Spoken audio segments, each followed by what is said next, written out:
quoted Kissinger, professor, saying that it is risky to be America's enemy, but fatal to be America's ally. And you say China is this time ready for US tariffs. In which way did China prepare itself?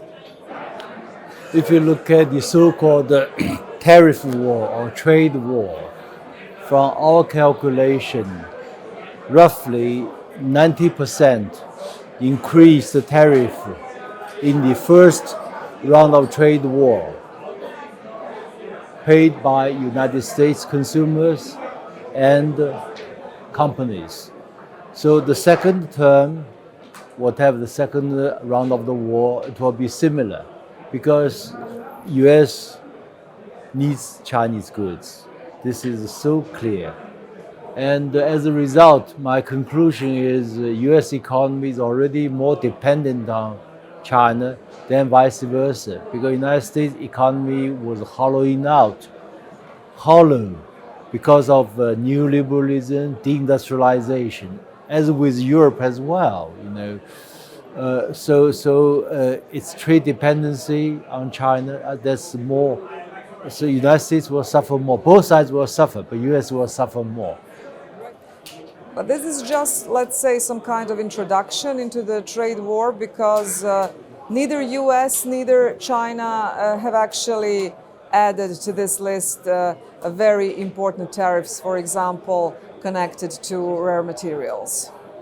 And because they had to do with tech war, because Biden administration issued a sanction list of over 140 Chinese companies severely sanctioned concerning semiconductor industry and chips.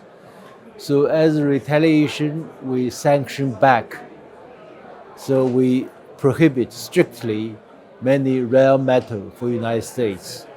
Furthermore, we said that not only Chinese companies cannot sell them to the United States, foreign companies that have introduced imported Chinese rare metal cannot transfer them to the United States.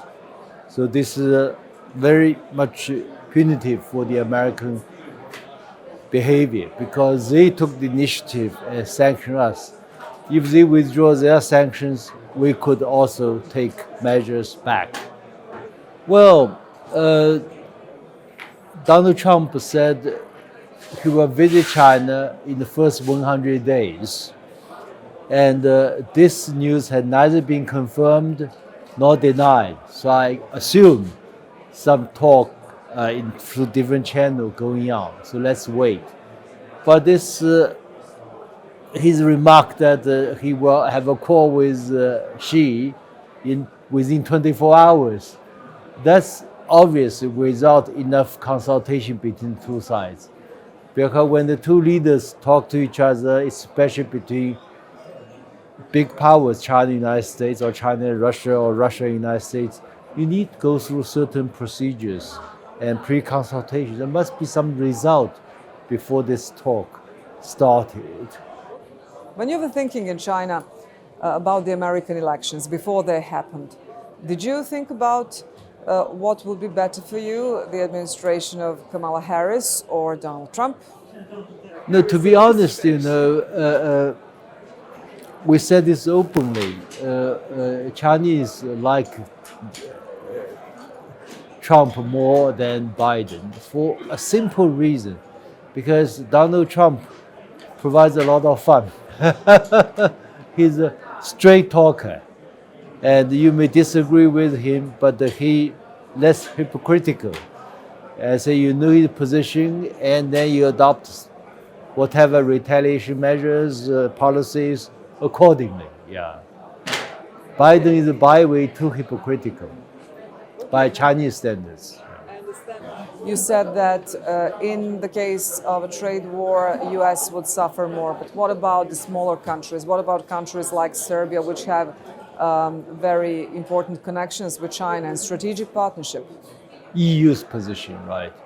I said yesterday to another news agency, I said the EU should separate EU matter and Sino-Serbian relationship. There are two categories.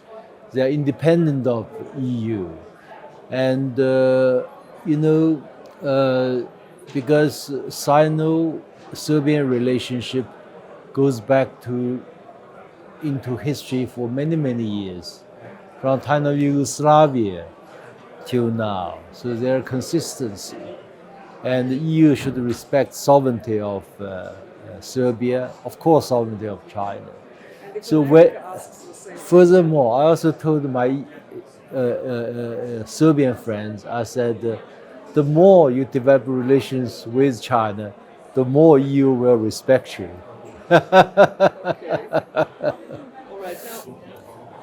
Now, how do you see the ending of the TikTok saga?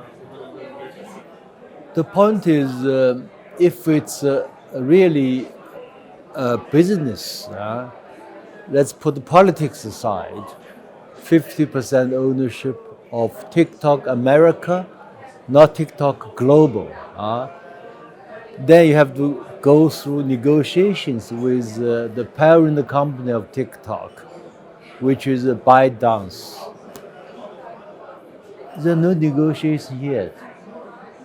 And I'm pretty sure Chinese government and foreign ministry has said at least twice over the past 2 weeks.